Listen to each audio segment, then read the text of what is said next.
নমস্কার, আমরা ধারাবাহিকভাবে শিখছিলাম অব্যয়ীভাব সমাস। অব্যয়ীভাব সমাস কাকে বলা হয়? যে সমাসে পূর্বপদের প্রাধান্য থাকে, পূর্বপদে অব্যয় থাকে বা পূর্বপদে উপসর্গ থাকে, এই উপসর্গ অব্যয়ের যদি প্রাধান্য পায় তখন তাকে বলবো আমরা অব্যয়ীভাব সমাস। যেমন দেখো, আমি লিখলাম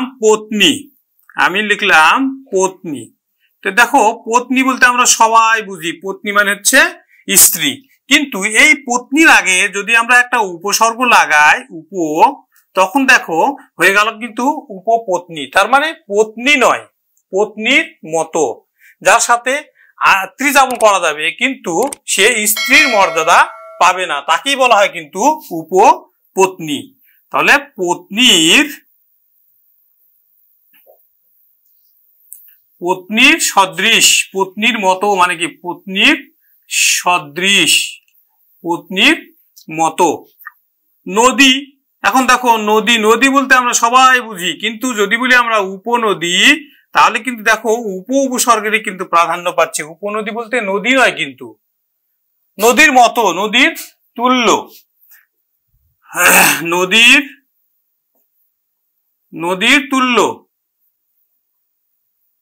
উপনদী। এখন দেখো মন্ত্রী বলতে আমরা সবাই বুঝি, মন্ত্রী, মিনিস্টার সবাই বুঝি, কিন্তু যদি বলি আমরা উপমন্ত্রী তাহলে কিন্তু মন্ত্রী নয়, উপসর্গের প্রাধান্য পাচ্ছে। তাহলে মন্ত্রীর সদৃশ।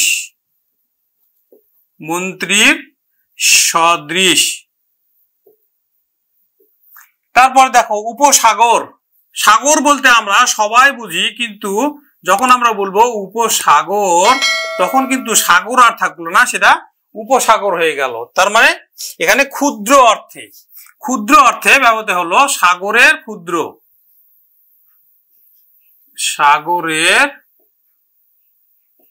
সাগরের ক্ষুদ্র, উপসাগর একই কথা। উপসাগর, উপজেলা, জেলা বলতে আমরা সবাই বুঝি, কিন্তু উপজেলা হলো ক্ষুদ্র অর্থে, জেলার ক্ষুদ্র, জেলার ক্ষুদ্র উপজেলা। ঠিক তেমনি আরো আমরা উদাহরণ দেখি। উপগ্রহ, গ্রহ নয়, গ্রহের মতো, উপগ্রহ, গ্রহের তুল্য,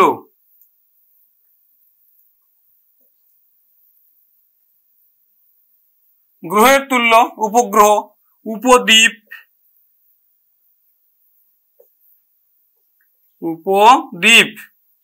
দেখো দ্বীপের মতো,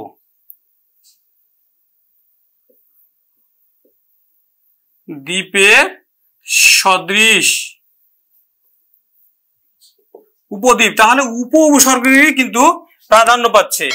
শহর বলতে আমরা সবাই বুঝি, কিন্তু যদি বলি আমরা উপশহর, শহর নয়, শহরের মতো। তাহলে শহরের সদৃশ,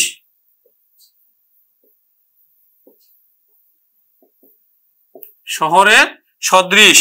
উপশহর, উপবন, বন নয়, বন নয়, বনের মতো, বনের সদৃশ, উপবন। উপভাষা,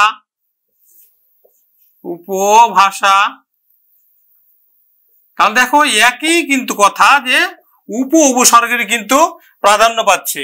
ভাষার সদৃশ, ভাষার সদৃশ